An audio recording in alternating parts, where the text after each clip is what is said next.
Class 9-এর সমস্ত ছাত্রছাত্রীদের আমার বায়ো মেন্টর তাপস ইউটিউব চ্যানেলে স্বাগত।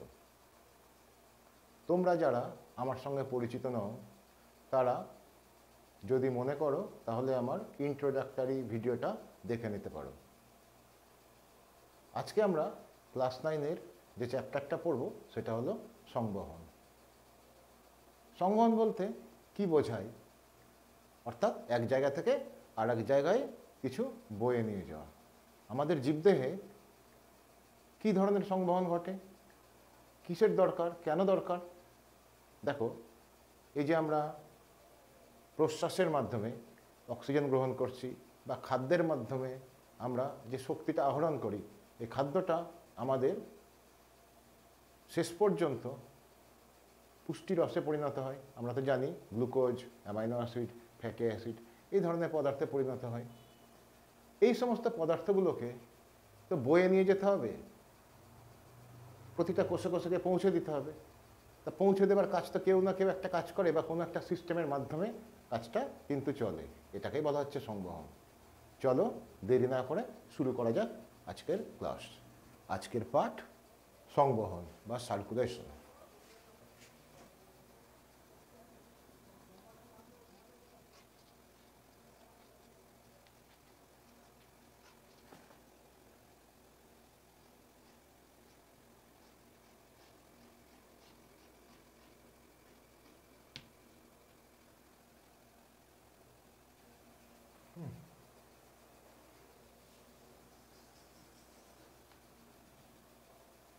এখন চলো আমরা জেনে নিই সংবহন কাকে বলে।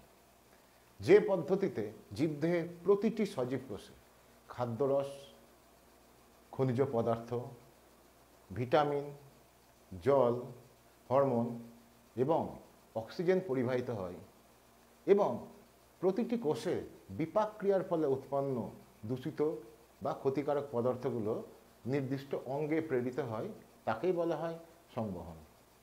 তাহলে চলো সংবহন কাকে বলে।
হ্যাঁ, তাহলে দেখো, যে পদ্ধতিতে জীবদেহের প্রতিটি সজীব কোষে খাদ্যরস, খনিজ পদার্থ, ভিটামিন, জল, হরমোন এবং অক্সিজেন পরিবাহিত হয় এবং কোষ থেকে বিপাকজাত ক্ষতিকারক পদার্থগুলো নির্দিষ্ট অঙ্গে প্রেরিত হয়, তাকেই বলা হয় সংবহন। এখন জীবদেহের সংবহন কয় প্রকারের এটা জেনে নিই চলো। জীবদেহের সংবহন দুই প্রকারের, একটি হলো মুক্ত সংবহন আর একটি হলো বদ্ধ সংবহন। মুক্ত সংবহন কাকে বলে? যে সংবহনে রক্ত হৃৎপিণ্ড থেকে নির্গত হয়ে কেবল রক্তবাহের মধ্যে আবদ্ধ না থেকে সংবহনকালে এরা কোথায় পড়ে না, সংবহনকালে এরা দেহ গহ্বরে উন্মুক্ত হয় এবং প্রত্যক্ষভাবে অর্থাৎ সরাসরিভাবে কলা কোষের অর্থাৎ প্রতিটি কোষের সংস্পর্শে আসে, তাকেই বলা হয় মুক্ত সংবহন। এরকম মুক্ত সংবহন অমেরুদণ্ডী প্রাণীদের মধ্যেই দেখতে পাওয়া যায়, যেমন আরশোলা, চিংড়ি, শামুক, এদেরই কিন্তু এটা দেখতে পাওয়া যায়।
তাহলে মুক্ত সংবহন কাকে বলে না, যে সংবহনে রক্ত কেবল রক্তবাহের মধ্যে আবদ্ধ না থাকে, কোথায় না দেহ গহ্বরে মুক্ত হয় এবং প্রত্যক্ষভাবে কলাকোষের সংস্পর্শে আসে, তাকেই বলা হয় কি বলা হয় না মুক্ত সংবহন। এখন এই মুক্ত সংবহনকারী প্রাণী কারা না, সমস্ত অমেরুদণ্ডী প্রাণী, যেমন আরশোলা, শামুক, ঝিনুক, চিংড়ি, এরা কিন্তু সবাই মুক্ত সংবহনকারী প্রাণী। এবার চলো আমরা জেনে নিই বদ্ধ সংবহন কাকে বলে।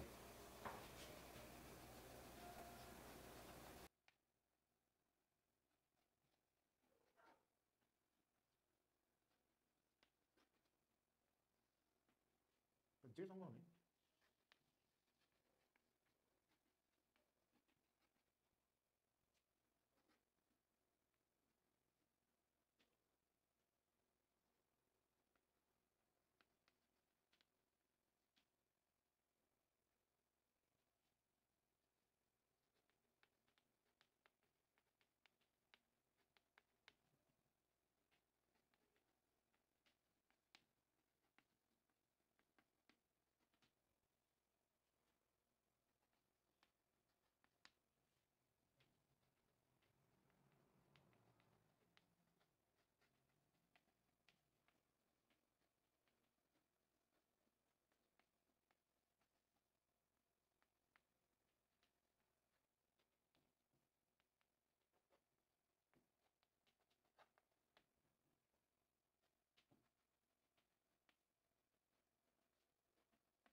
তাহলে বদ্ধ সংবহন কাকে বলে, যে সংবহনে রক্ত হৃৎপিণ্ড, ধমনী, শিরা ও রক্তজালকের মধ্য থেকেই প্রবাহিত হয় এবং দেহ গহ্বরে মুক্ত হয় না বা প্রত্যক্ষভাবে কলাকোষের সংস্পর্শে আসে না, তাকেই বলা হয় বদ্ধ সংবহন।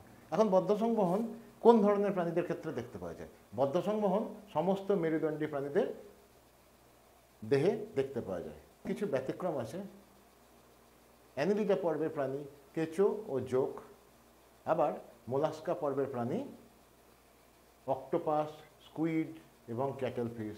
চলো এবার দেখে নেওয়া যাক আরশোলার মুক্ত সংবহন। আরশোলার মুক্ত সংবহনের উপাদানগুলি হল হিমোলিম্ফ, হিমোসিল এবং হৃৎপিণ্ড। প্রথমে হিমোলিম্ফ। হিমোলিম্ফ কাকে বলে?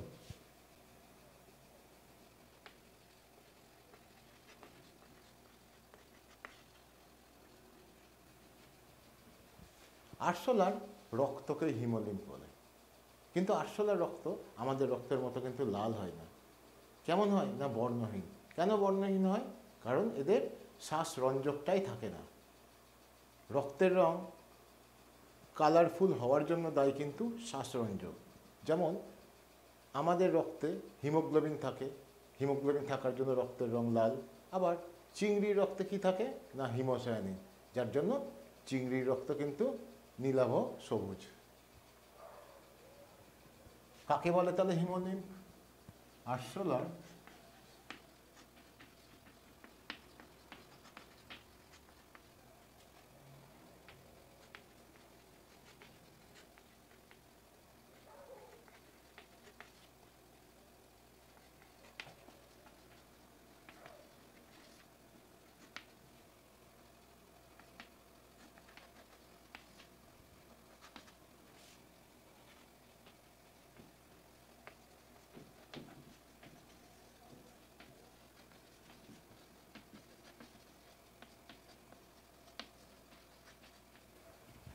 এখন এই হিমোলিম্ফ কি কি উপাদান নিয়ে গঠিত চলো জেনে নেই।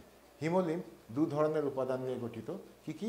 প্লাজমা এবং হিমোসাইট নামক রক্তকোষ বা রক্তকণিকা।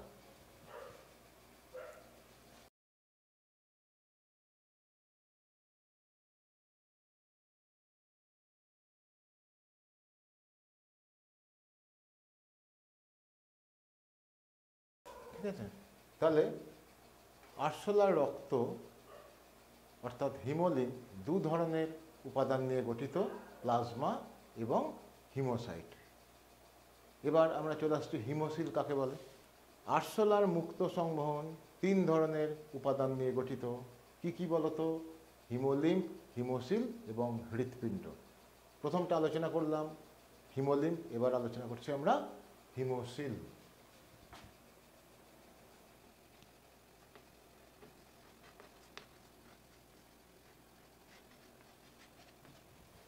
হিমোসিল তাহলে কাকে বলে? হিমোলিম্ফ পূর্ণ দেহ গহ্বরকেই বলা হয় হিমোসিল।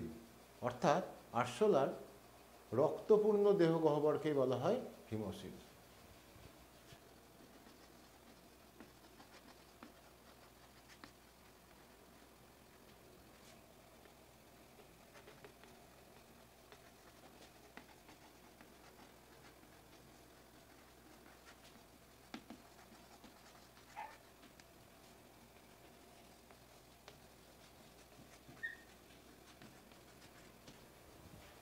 তাহলে হিমোলিম্ফ পূর্ণ দেহ গহ্বরকে বলা হয় হিমোসিল। পরেরটা চলে আসি, পরেরটা কি? হৃৎপিণ্ড।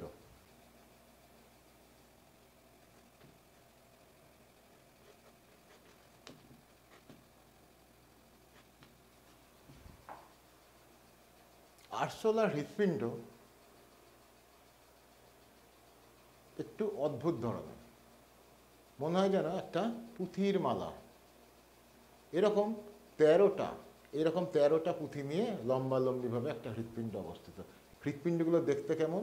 মানে একটা চায়ের পেয়ালার মতো। তাহলে আরশোলার হৃৎপিণ্ড কোথায় থাকে না? পৃষ্ঠ মধ্যরেখা বরাবর 13টা পেয়ালার মতো প্রকোষ্ঠ নিয়ে গঠিত। অর্থাৎ 13টি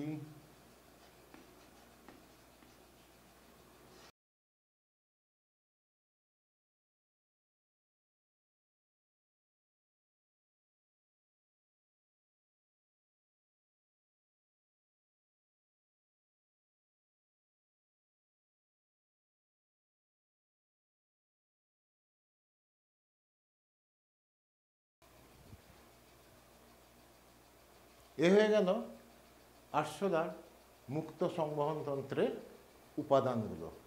এবার আমরা দেখে নিই আরশোলার মুক্ত সংবহন পদ্ধতিটা। দেখো, এটা আরশোলার শরীর। আমরা প্রথমে বলেছিলাম না যে হিমোসিল, আরশোলার হিমোসিল তিনটি অংশে বিভক্ত। কি কি সেই তিনটি অংশ? তিনটি অংশের নাম হলো পেরিকার্ডিয়াল সাইনাস, পেরিভিসেরাল সাইনাস এবং পেরিনিউরাল সাইনাস। আসলে আরশোলার কোনো রক্তবাহ বলে কিছু নেই।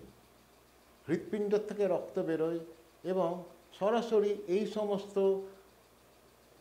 দেহ গহ্বর অর্থাৎ হিমোসিলের মধ্যে প্রবেশ করে এবং সরাসরি প্রত্যক্ষভাবে কোষগুলোর সংস্পর্শে আসে এবং কোষগুলোকে অক্সিজেন এবং পুষ্টি পদার্থ সরবরাহ করে এবং বিপাকজাত দূষিত পদার্থগুলো আবার গ্রহণ করে হৃৎপিণ্ডে ফিরে আসে। এক্ষেত্রে কিন্তু রক্তবাহর কোনো উপস্থিতি লক্ষ্য করা যায় না। অর্থাৎ এদের দেহ গহ্বর অর্থাৎ হিমোসিলটা তিনটি অংশে বিভক্ত। কি কি না দেখো, পেরিকার্ডিয়াল সাইনাস, পেরিভিসেরাল সাইনাস এবং পেরিনিউরাল সাইনাস। এবার কিভাবে রক্ত সংবাহিত হয় চলো দেখে নিই আমরা। তার আগে একটু বুঝে নিই কোনটা কি। দেখো, আরশোলার পৃষ্ঠরেখা বরাবর এক ধরনের পেশি আছে, সেই পেশিটার নাম হলো অ্যালারি পেশি।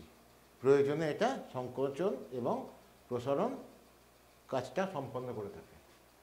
ঠিক তার নিচেই পৃষ্ঠ মধ্যরেখা বরাবর 13টা প্রকোষ্ঠযুক্ত হৃৎপিণ্ড অবস্থিত। এই হৃৎপিণ্ডের একদম শেষ প্রান্ত কিন্তু বন্ধ। প্রতিটা প্রকোষ্ঠের মাঝখানে কপাটিকা থাকে এবং প্রতিটা প্রকোষ্ঠ তার সামনের প্রকোষ্ঠের সঙ্গে যুক্ত থাকে। এই কপাটিকার মাধ্যমে রক্ত চলাচল করে। প্রতিটা হৃৎপিণ্ডে অর্থাৎ প্রতিটা প্রকোষ্ঠের পেছন দিকে দুটো করে ছিদ্র থাকে। এই ছিদ্রগুলোকে বলা হয় অস্টিয়া। এই অস্টিয়ার মাধ্যমে অ্যাকচুয়ালি হৃৎপিণ্ডের মধ্যে রক্ত ঢোকে। এই ছিদ্রগুলোর নাম হলো অস্টিয়া। হৃৎপিণ্ডের ঠিক সামনে যে একটা নালীর মতো অংশ দেখতে পাচ্ছ তাকেই বলা হয় অগ্রমহাধমনী। এবার তিনটে সাইনাস সম্বন্ধে জেনে নিই। একদম পিঠের দিকে যে সাইনাসটা অর্থাৎ এই জায়গাটায়, এই যে দেহ গহ্বরটা, এটার নাম পেরিকার্ডিয়াল সাইনাস। একদম মধ্যবর্তী স্থানে যেটা আমরা দেখতে পাচ্ছি সেটা হচ্ছে পেরিভিসেরাল সাইনাস, এটা সবচেয়ে বড়।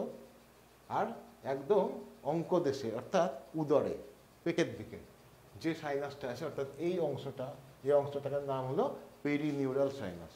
এবং এবার আমরা দেখে নিই রক্ত কীভাবে সংবাহিত হয়। প্রথমে হয় কি, অ্যালারি পেশি সংকুচিত হয়। এই অ্যালারি পেশি সংকোচনের ফলে এই যে পেরিকার্ডিয়াল সাইনাস কিন্তু তখন এর চাপের ফলে কিন্তু তখন প্রসারিত হয় অর্থাৎ ফুলে ওঠে। যখন প্রসারিত হয় তখন এই পেরিভিসেরালে অবস্থিত যে রক্ত সেটা এই পেরিকার্ডিয়াল সাইনাসের ভেতরে এসে প্রবেশ করে। অর্থাৎ এই জায়গার থেকে রক্ত এই ওপরের দিকে এখানটায় প্রবেশ করে। এখানে প্রবেশ করার পর পেরিকার্ডিয়াল সাইনাস রক্তপূর্ণ হয়ে যায়। এরপরে হয় কি, অ্যালারি পেশি আগে তো সংকুচিত হয়েছিল, এবার প্রসারিত হয়। এই প্রসারিত হওয়ার জন্য যে প্রচণ্ড চাপ পড়ে, সেই চাপের ফলে পেরিকার্ডিয়াল সাইনাস থেকে রক্ত সবেগে হৃৎপিণ্ডের এই যে অস্টিয়া নামক যে ছিদ্রগুলো আছে, প্রতিটা হৃৎপিণ্ড বা প্রতিটা হৃৎপ্রকোষ্ঠের মধ্যে দুটো করে ছিদ্র আছে অস্টিয়া নামক, এই ছিদ্র দিয়ে সবেগে রক্ত হৃৎপিণ্ডের মধ্যে প্রবেশ করে। রক্ত প্রবেশ করার পর হৃৎপিণ্ড ক্রমান্বয়ে সংকুচিত এবং প্রসারিত হতে থাকে। এর ফলে যে চাপের সৃষ্টি হয়, একটার থেকে একটা হৃৎপ্রকোষ্ঠের মাধ্যমে রক্ত অগ্রমহাধমনী দিয়ে বেরিয়ে এসে এই জায়গাটাকে হচ্ছে মস্তিষ্ক সাইনাস।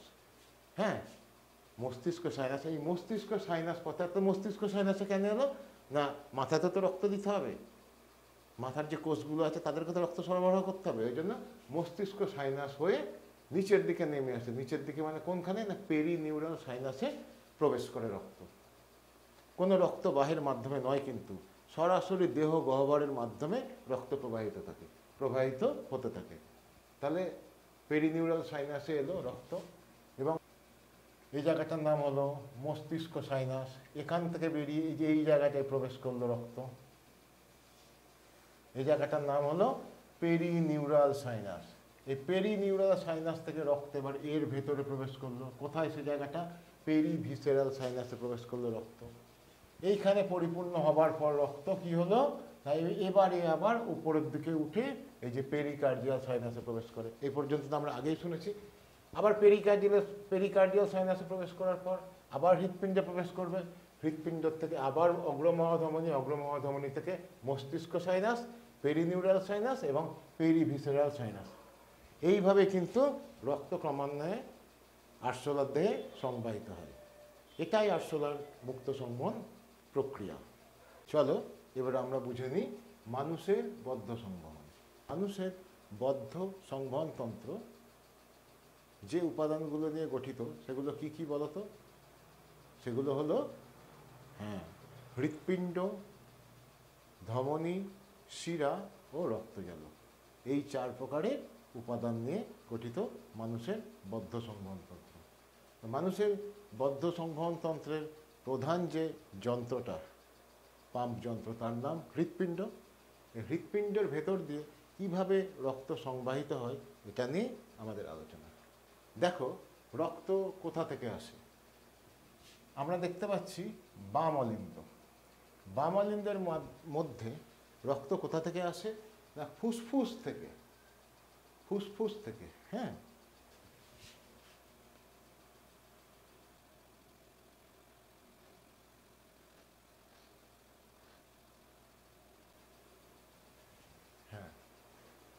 তাহলে বাম অলিন্দের মধ্যে বিশুদ্ধ রক্ত অর্থাৎ অক্সিজেনযুক্ত রক্ত কোথা থেকে আসে? না ফুসফুসীয় শিরার মাধ্যমে। এই যে এই শিরাটা ফুসফুসীয় শিরা, এর মাধ্যমে রক্ত, বিশুদ্ধ রক্ত বাম অলিন্দে প্রবেশ করে। বাম অলিন্দে প্রবেশ করার সময় কি হয়? বাম অলিন্দের প্রসারণ হয়। হৃৎপিণ্ডের প্রসারণকে তো আমরা জানি, কি বলে গো? হ্যাঁ, ডায়াস্টল বলে। হৃৎপিণ্ডের প্রসারণকে বলে ডায়াস্টল এবং সংকোচনকে বলা হয় সিস্টোল। তাহলে আমরা দেখতে পাচ্ছি বিশুদ্ধ রক্ত বাম অলিন্দে ফুসফুসীয় শিরার মাধ্যমে প্রবেশ করলো। আবার অন্য দিক দিয়ে সমগ্র দেহ থেকে দূষিত রক্ত এই ওপরের দিকের একটা শিরা এবং নিচের দিকের একটা শিরা অর্থাৎ নিম্ন মহাশিরা এবং ঊর্ধ্ব মহাশিরার মাধ্যমে ডান অলিন্দের মধ্যে এসে গোটা দেহ থেকে দূষিত রক্ত অর্থাৎ CO2 যুক্ত রক্ত এসে প্রবেশ করে। অর্থাৎ দূষিত রক্ত এসে প্রবেশ করল। অর্থাৎ দুটো অলিন্দরই পাশাপাশি, দুটো অলিন্দরই বাম অলিন্দ এবং ডান অলিন্দ দুটোরই কিন্তু প্রসারণ ঘটলো, অর্থাৎ ডায়াস্টল ঘটলো। এরপরে কি হবে? না দুটো অলিন্দের কিন্তু এবার সিস্টল হয়, অর্থাৎ সংকোচন হয়। তার ফলে রক্ত এই কপাটিকাগুলো ভেদ করে, অর্থাৎ দ্বিপত্র এবং ত্রিপত্র কপাটিকা ভেদ করে যথাক্রমে বাম অলিন্দে এবং ডান অলিন্দে প্রবেশ করে। বাম অলিন্দে কোন ধরনের রক্ত প্রবেশ করলো? না অক্সিজেনযুক্ত রক্ত। ডান অলিন্দে কোন ধরনের রক্ত প্রবেশ করলো? না CO2 যুক্ত রক্ত। অর্থাৎ এক্ষেত্রে আমরা দেখতে পেলাম নিলয় দ্বয়ের প্রসারণ ঘটলো, অর্থাৎ ডায়াস্টল ঘটলো, এবং অলিন্দ দ্বয়ের সংকোচন ঘটলো, সিস্টল ঘটলো। এর পরের মুহূর্তে হবে যে দুটো নিলয়ের কিন্তু এবার সংকোচন ঘটবে এবং সিস্টল ঘটবে। এর ফলে রক্ত, অক্সিজেনযুক্ত রক্ত বাম নিলয় থেকে মহাধমনী পথে প্রথমে ধমনী এবং পরে শাখা ধমনী হয়ে সমগ্র দেহে ছড়িয়ে পড়বে এবং অক্সিজেন সরবরাহ করবে। এরপর সারা দেহ থেকে কার্বন ডাইঅক্সাইড যুক্ত রক্ত ডান অলিন্দের মধ্যে প্রবেশ করবে এবং ডান অলিন্দ থেকে ডান নিলয় থেকে বেরিয়ে যাবে। এইটার নাম হচ্ছে ফুসফুসীয় ধমনীর মাধ্যমে। ফুসফুসীয় ধমনীর মাধ্যমে কোথায় বেরিয়ে যাবে? না এই ফুসফুসে, এবং সেখানে গিয়ে এই কার্বন ডাইঅক্সাইডটাকে সে ত্যাগ করে দেবে। তাহলে আমরা দেখতে পেলাম যে হৃৎপিণ্ডের মধ্য দিয়ে কীভাবে রক্ত পরিবাহিত হচ্ছে। একটা জিনিস ভালো করে দেখো, বাঁ দিকে সবসময় বিশুদ্ধ রক্ত এবং ডান দিকে সর্বদা কার্বন ডাইঅক্সাইড যুক্ত রক্ত প্রবাহিত হচ্ছে। কখনোই বিশুদ্ধ এবং দূষিত রক্ত মিশে যাচ্ছে না। আর একবার বুঝিয়ে দিই, হয়তো বুঝতে একটু অসুবিধা হলো। দেখো ফুসফুস থেকে অক্সিজেনযুক্ত রক্ত ফুসফুসীয় শিরার মাধ্যমে বাম অলিন্দে প্রবেশ করে। বাম অলিন্দ থেকে সেই অক্সিজেনযুক্ত রক্ত বাম নিলয় থেকে মহাধমনী পথে গোটা শরীরে পৌঁছে যায়, অর্থাৎ ধমনী এবং শাখা ধমনী হয়ে গোটা শরীরে পৌঁছে যায় এবং যাবতীয় জিনিসগুলো কোষগুলোকে সরবরাহ করে, অর্থাৎ অক্সিজেন সরবরাহ করে। এরপর কোষের বিপাক ক্রিয়ার ফলে উৎপন্ন কার্বন ডাইঅক্সাইড যুক্ত রক্ত, অর্থাৎ দূষিত রক্তকে শিরা সমগ্র দেহ থেকে বয়ে নিয়ে এসে ডান অলিন্দের মধ্যে প্রবেশ করায়। ডান অলিন্দ থেকে ডান নিলয়ে প্রবেশ করে সেই দূষিত রক্ত এবং ডান নিলয় থেকে এই যে ফুসফুসীয় ধমনী পথে আবার ফুসফুসে ফিরে যায় এবং সেখানে গিয়ে কার্বন ডাইঅক্সাইডটাকে ত্যাগ করা হয়। এইভাবে কিন্তু মানুষের বদ্ধ সংবহনতন্ত্রটা চলতে থাকে। এক্ষেত্রে একটা জিনিস লক্ষ্য করে দেখো যে রক্ত কখনোই হৃৎপিণ্ড এবং রক্তবাহ মিন্স ধমনী এবং শিরা ব্যতি রেখে আর কোথাও কিন্তু প্রবাহিত হয়নি, অর্থাৎ রক্ত শুধুমাত্র হৃৎপিণ্ড এবং রক্তবাহের মধ্যে আবদ্ধ থেকেই প্রবাহিত হয়েছে, কখনোই দেহ গহ্বরে বা প্রত্যক্ষ কলাকোষের সংস্পর্শে আসেনি। এই জন্য মানুষের রক্ত সংবহনকে বলা হয় বদ্ধ সংবহন। এখন এই বদ্ধ সংবহন আবার 3 প্রকারের হয়। প্রথমটা হলো সিস্টেমিক সংবহন।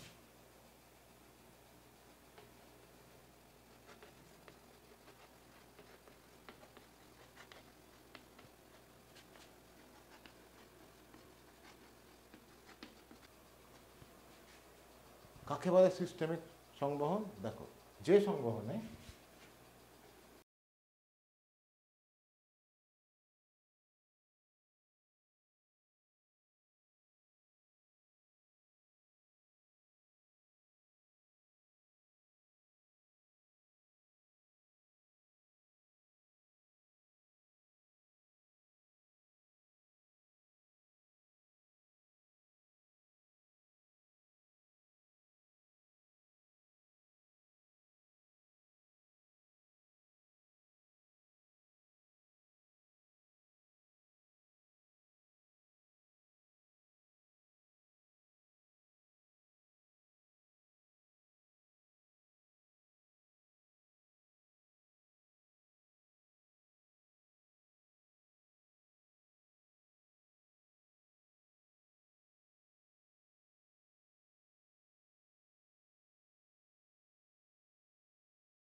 অর্থাৎ যে সংবহনে হৃৎপিণ্ড থেকে বিশুদ্ধ রক্ত সারা দেহে, এক্ষেত্রে কিন্তু ফুসফুস বাদে, ফুসফুসে যাবে না কিন্তু এটা, হ্যাঁ, ফুসফুস বাদে সমগ্র দেহে, অর্থাৎ যে সংবহনে হৃৎপিণ্ড থেকে বিশুদ্ধ রক্ত সারা দেহে পৌঁছায় এবং সেখান থেকে দূষিত রক্ত আবার হৃৎপিণ্ডে ফিরে আসে, তাকেই সিস্টেমিক সংবহন বলে।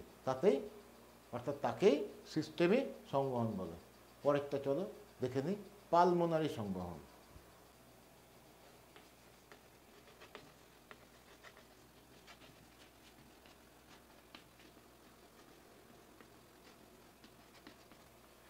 যে সংবহনে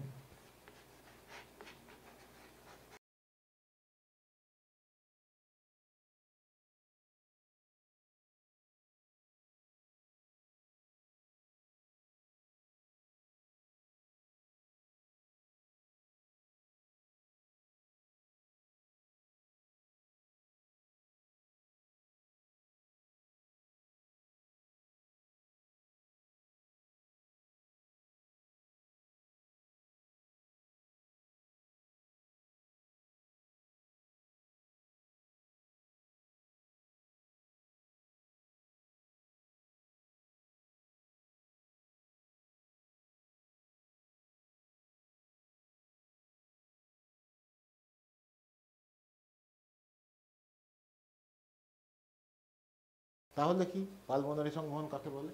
না, যে সংবহনে ফুসফুস থেকে বিশুদ্ধ রক্ত হৃৎপিণ্ডে এবং হৃৎপিণ্ড থেকে দূষিত রক্ত ফুসফুসে ফিরে যায় তাকেই বলা হয়, কি বলা হয় না পালমোনারি সংবহন। আর একটা সংবহন বাকি, তার নাম পোর্টাল সংবহন। চলো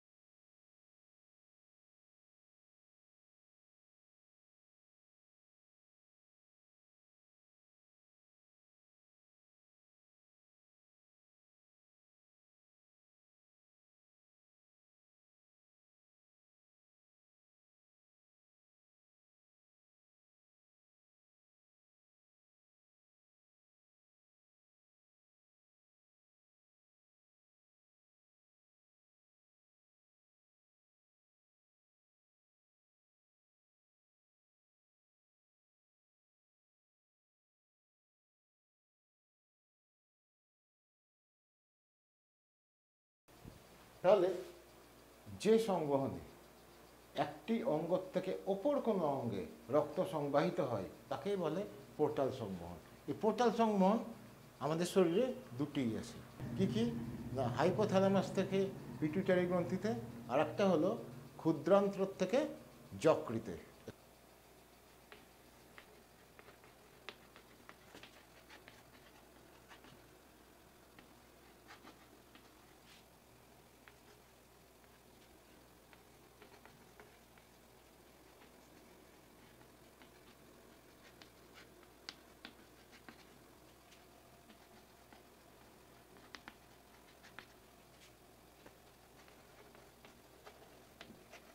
তাহলে হাইপোথ্যালামো হাইপোফাইসিয়াল পোর্টাল সংবহন দুটি গ্রন্থির মধ্যে সংযোগ রক্ষা করে বা সংবহন করে।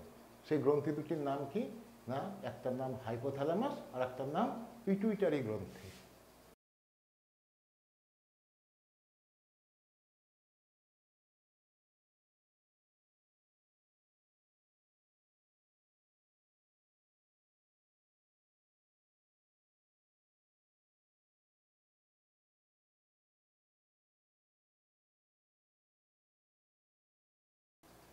ঠিক আছে, তাহলে হাইপোথ্যালামো হাইপোফাইসিয়াল পোর্টাল সংবহন দুটি গ্রন্থির মধ্যে যোগাযোগ রক্ষা করে। একটি হলো হাইপোথ্যালামাস এবং পিটুইটারি গ্রন্থি, অর্থাৎ হাইপোথ্যালামাস ও পিটুইটারি গ্রন্থির মধ্যে সংযোগ রক্ষা করে। আর একটা হলো হেপাটিক পোর্টাল সংবহন।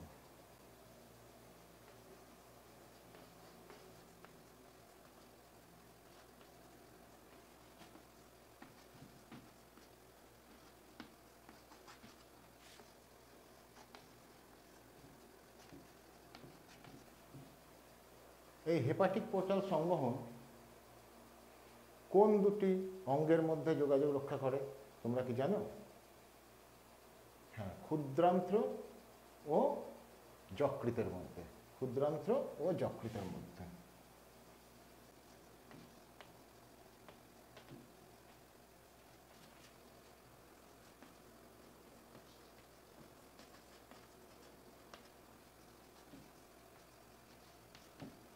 তাহলে হেপাটিক পোর্টাল সংবহন ক্ষুদ্রান্ত্র ও যকৃতের মধ্যে সংবাহিত হয়। আজকের ভিডিও তথা ক্লাস এই পর্যন্তই। তোমাদের যদি ক্লাসটা ভালো লেগে থাকে তাহলে অবশ্যই বন্ধুদের সাথে শেয়ার করো এবং কমেন্টস জানাতে ভুলো না কিন্তু যে ক্লাসটা কেমন লাগলো। আর একটা কথা, চ্যানেলের যে নোটিফিকেশন আইকনটা আছে ওটা অবশ্যই অন করে রেখো, যাতে নেক্সট ভিডিও আপলোড করলে বা নেক্সট ক্লাসের ভিডিওটা তোমাদের কাছে সরাসরি পৌঁছে যায়। আজ এই পর্যন্তই। তোমরা সবাই ভালো থেকো, দেখা হবে আবার পরের সপ্তাহে।